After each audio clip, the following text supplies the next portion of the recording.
Okay guys, waited for the sun to come up before recording this, just so I'd be at a little bit better view. But here's the review, I guess, of the Pyle GPS double DIN unit in our Optima. It's going to be in two parts because there's a lot of features, and I'm shooting half of it on my iPod, and half of it's going to be shot on the cell phone, which we're on right now. That way we can go over all the Bluetooth and the other features. But let's go ahead and get it started, I guess. You have to excuse the mess, it's my wife's daily driver, so her and the kids do put a little bit of stuff in it, but there it is. It's the Pyle, bit over focus, there we go, PLDNV, which stands for Navigation 78I. It's your standard double DIN unit. It's got a mute, microphone, home, nav button, volumes, and then buttons to adjust it. And it came with a USB adapter to plug in there, so that you could plug in your USB devices. And let's see if I can get it to turn on, and that'll show you the first feature, which is just the fact that it lets you pick whatever logo you want for when it turns on. Of course, I set it to Kia so it matches our Optima, just like I'm sure most of you would do.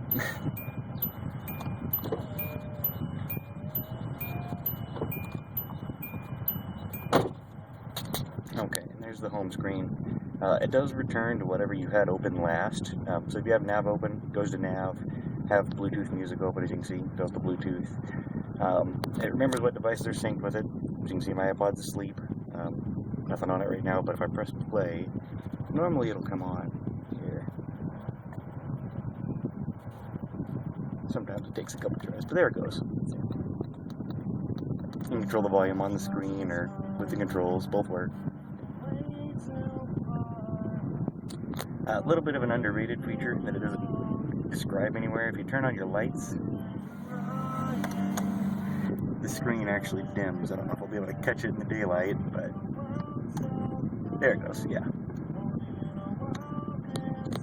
You can also change that setting in the settings. It pretty much has settings for everything. But pause that and go back to the home screen here. There's all your options: the DVD player, the radio, the iPod, SD card, Bluetooth, USB, Bluetooth to use the phone, and navigation in the bottom left there.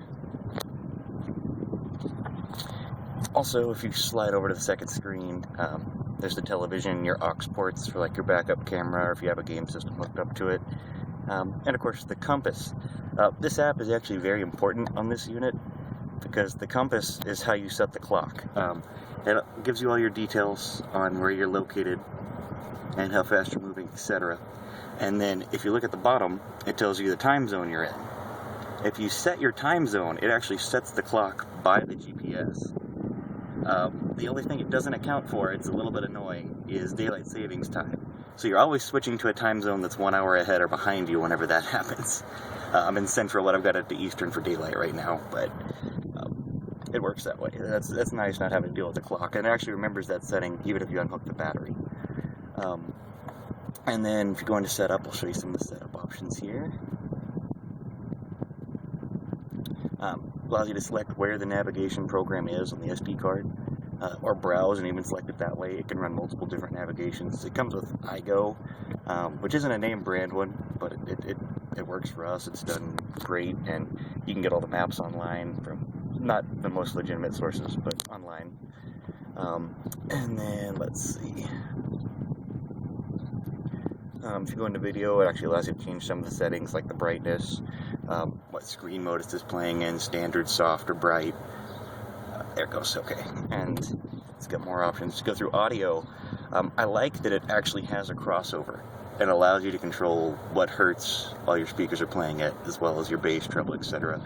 And you can't see the downward arrows from the glare, but there's downward arrows right there you tap on, and it gives you the other settings, like loud, and where the speakers play, and it actually gives you a crosshair, and you just tap up left, right, front, or rear to aim that crosshair where the audio plays.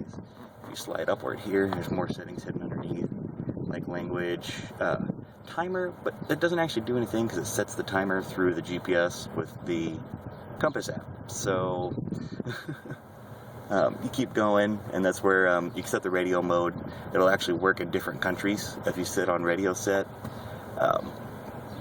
it'll switch over and allow you to select Europe, North America, South America, Russia, or Japan's radio style.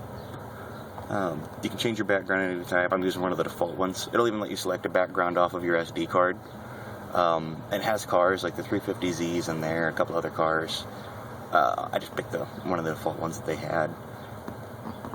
There's the car logo option, where you can select what logo you want it to boot with. You can also select this off the SD card. If you keep going, there's an SD card option where you can put in your own logo and just have it start with whatever you want it to start with. And then it gives you info about the system, which is just allows you to touch calibrate it, things like that.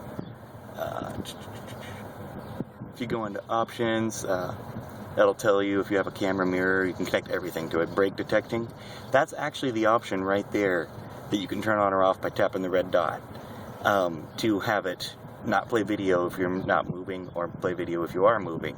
If the dot's on, it doesn't allow you to play video unless you're stopped and the brake is on. The dot's off, you can play video anytime you want, so you don't even have to worry about that ground cable and the DVD cable that the other ones have, because it's built into this one. I do like that also Pyle gives you a year warranty with this one, so if anything goes wrong with it on the warranty for that first year, you can actually go in and have them replace it for you. You just call them up, mail it to them, and they'll replace it. You can have the screen automatically black out. I don't know what the point of that would be. I leave mine on all the time. You can also have it go into standby mode if not activated for so much time. It's basically just a Windows CE computer, just like all the other ones, with a front end on it. You can even set it up with steering wheel controls if you have them. It has the wires in there for key 1 and key 2. Our Optima, unfortunately, doesn't have steering wheel controls, so none of that. Anyway, you can set it up for different users. So if you have different people who drive your car, you can have it set to have different settings based on the user preference. I don't know what the car setting options does. I'm thinking that's got to be more controls for the wheel or something. I never actually took the time to figure that out because I don't use it.